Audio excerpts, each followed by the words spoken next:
Hola, muy buenas tardes. Nosotros somos el equipo número 5 del grupo 12 de la materia de mecánica clásica.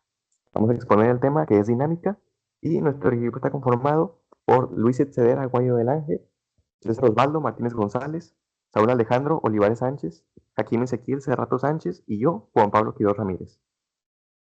Como ya les dije, vamos a estar hablando acerca de lo que es la dinámica.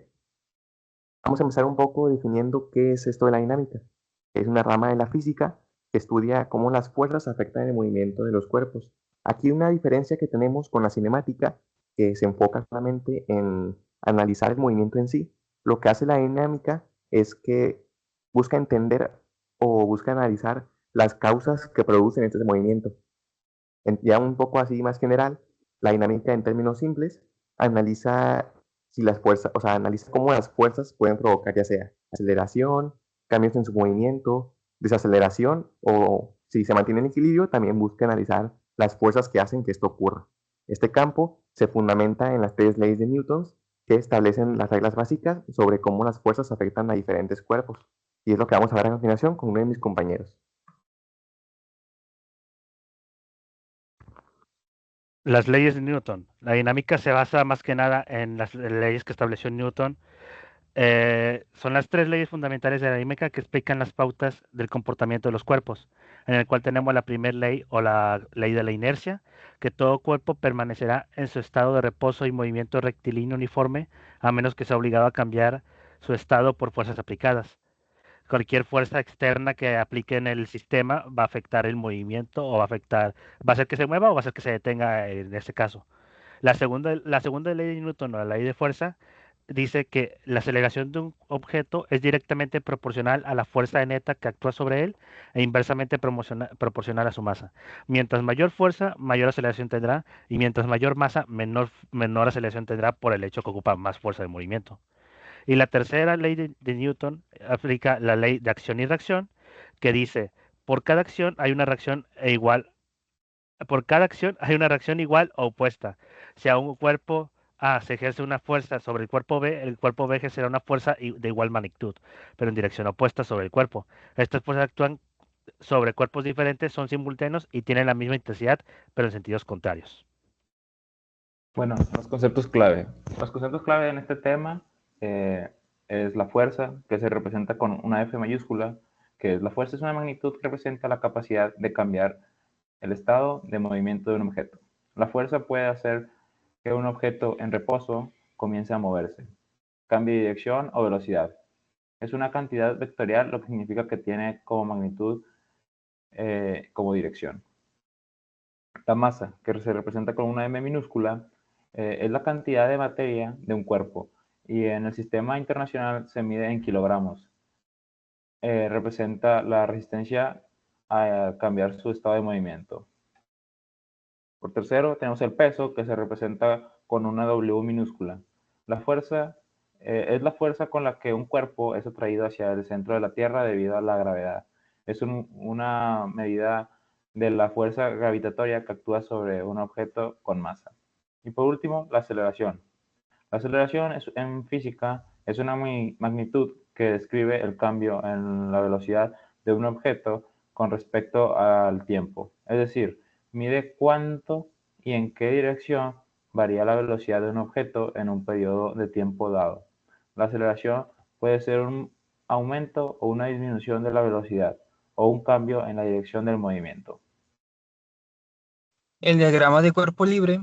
Los diagramas de cuerpo libre, o mejor conocidos como DSL, son una herramienta visual muy útil en la física para analizar y resolver problemas relacionados con fuerzas que actúan sobre un objeto.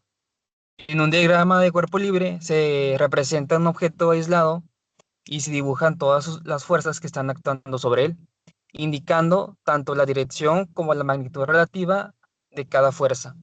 Y es común definir un sistema de coordenadas para facilitar el análisis. Y pues de esta forma las fuerzas se pueden descomponer en componentes en las direcciones horizontal y vertical. Y también estos diagramas tienen como función visualizar cómo se comportan los objetos bajo la influencia de múltiples fuerzas, lo que facilita la comprensión y resolución de problemas físicos. Los planos inclinados son superficies que están inclinadas respecto a la horizontal y son una de las maneras más simples que se pueden utilizar en la física para estudiar las fuerzas que efectúan el movimiento.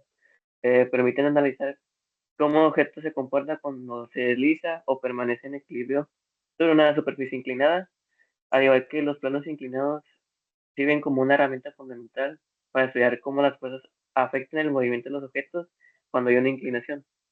Permiten simplificar el análisis de problemas físicos al descomponer la fuerza gravitatoria en componentes más manejables y ayudan a comprender conceptos como la fricción, la aceleración y el equilibrio estático. Además, tiene numerosas aplicaciones prácticas en la vida diaria y en la ingeniería. Y pues bueno, vamos a empezar a ver el problema planteado. El problema nos dice, dos hombres tiran una cuerda ligera desde la parte inferior de una rampa con una fuerza de 850 newtons. La cuerda está sujeta a un bloque inicialmente en reposo con una masa de 60 kilogramos, que a su vez está sujetando otro bloque con una masa de 70 kilogramos. Esta masa está sobre una rampa con 45 grados respecto a la horizontal. Este sistema está sostenido mediante poleas de masa despreciable y el coeficiente de fricción entre los bloques y la superficie es de 0.3. El problema nos pide hallar cuál es la aceleración del sistema, las tensiones de las cuerdas y cuánto se desplazó el bloque al momento de que habían transcurrido 3 segundos. Vamos a empezar definiendo un poco los diagramas de cuerpo libre y las fuerzas aplicadas en ellos.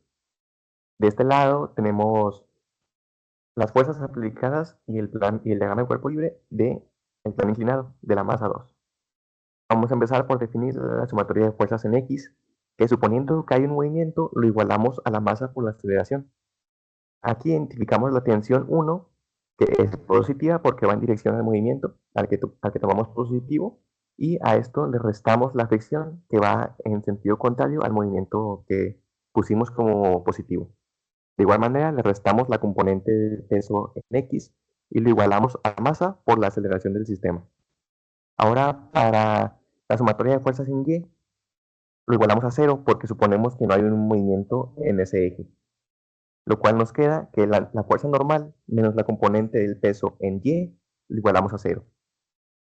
Lo que nos indica que la normal es igual a la componente del peso en Y, que en este caso es el peso por el seno de 45 grados.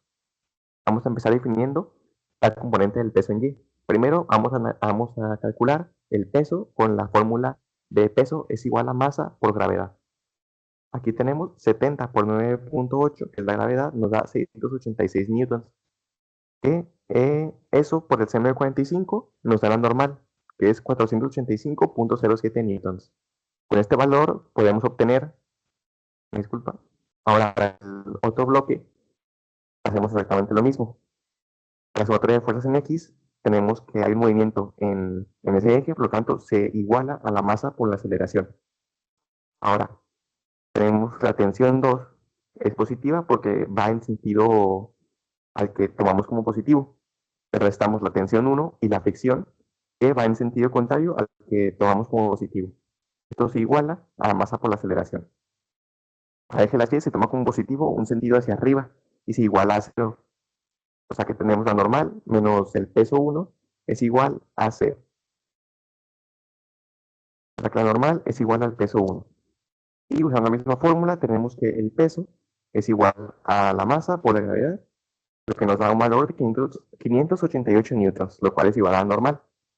Y calculamos la fricción de igual manera con el coeficiente de fricción y la normal, lo cual nos da un valor de 176.4 newtons. Ok, ahora para calcular la aceleración hacemos un sistema de ecuaciones por suma y resta, que en este caso tomaríamos en cuenta las ecuaciones de los dos puntos en la sumatoria de fuerzas en X. Por ejemplo, en el primer punto tenemos que la fuerza de tensión 2 menos la fuerza de tensión 1 menos la fricción es igual a masa 1 por aceleración. Y la otra ecuación del punto 2 es tensión 1 menos fricción menos peso por el coseno por el ángulo. Es igual a masa por aceleración. Entonces, tomando en cuenta el sistema de ecuaciones de su por suma y resta, nos da la fórmula la ecuación que es T2 menos fricción 1 menos fricción 2 menos masa 2 por coseno del ángulo. Es igual a aceleración por M1 más M2. Sustituyéndolo por los datos que ya tenemos, al final nos da un resultado que es igual a 43.08 es igual a 130 a aceptación. Ahora, sustituimos, pasamos la ecuación y pasamos dividiendo. Entonces, como está multiplicando, pasa dividiendo. Entonces, aceleración es igual a 43.08 entre 130, que nos da una aceleración que es igual a 0.331 metros sobre segundo al cuadrado. Y bueno, ahora para calcular la tensión 1, sustituimos el valor de la aceleración en una de las principales fórmulas que ya analizamos en la diapositiva pasada. Sustituimos valores, en este caso la tensión 2, 850, menos la tensión 1, menos el valor de la fricción 1. Esto lo igualamos a la masa, que son 60 kilos, y sustituimos aquí el valor de la aceleración, que nos da 0.331 metros sobre segundos cuadrados. Haciendo las operaciones nos queda que 673.6 es igual a 19.88 más la tensión 1. Simplemente despejamos la fórmula y nos queda que la tensión 1 es igual a esta resta de 673.6 menos 19.88. O sea que la tensión 1 es igual a 653.72 newtons. Para el último inciso, nos pide calcular la distancia que transcurrió al pasar 3 segundos. Nos apoyamos aquí un poco en cinemática y tenemos que el desplazamiento es igual a la velocidad inicial por el tiempo, que en este caso tenemos que la velocidad inicial es 0 porque está inicialmente en reposo. Entonces tenemos que la fórmula es aceleración por tiempo al cuadrado sobre 2. Sustituimos valores y nos queda que el desplazamiento es igual a 1.48 metros. Esta sería la resolución del problema. Ahora un poco ya casi para finalizar, tenemos la aplicación de la dinámica en la ingeniería. Aquí cada quien hizo un poco de la aplicación de la dinámica en su carrera, pero nos enfocamos un poco más en la mecatrónica para esta presentación. En la mecatrónica, la dinámica se aplica en diseños y análisis y control de sistemas. Esto, por ejemplo, en un vaso robótico. Es un sistema mecatrónico que se utiliza en muchas industrias para realizar tareas como ensamble, soldadura, pintura, manipulación de objetos, etc. Y pues la dinámica lo que hace en este caso específico es que se ocupa mucho para calcular las fuerzas y torques y las articulaciones que las articulaciones necesitan para poder moverse con precisión. La dinámica permite calcular la cantidad exacta de fuerza para lograr una determinada tarea. Esta aplicación, como este caso del brazo industrial, es fundamental para lograr un control preciso y eficiente del movimiento.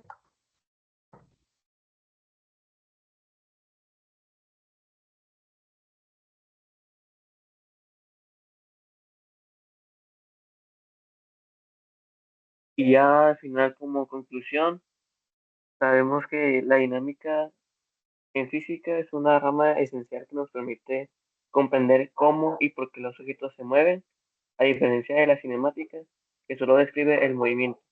La dinámica se centra en las causas que lo generan, como las fuerzas y los efectos. Gracias a la dinámica, podemos no solo explicar fenómenos cotidianos, como la caída de un objeto o el movimiento de un automóvil, sino también diseñar sistemas complejos, desde simples mecanismos hasta avanzadas máquinas industriales y robóticas.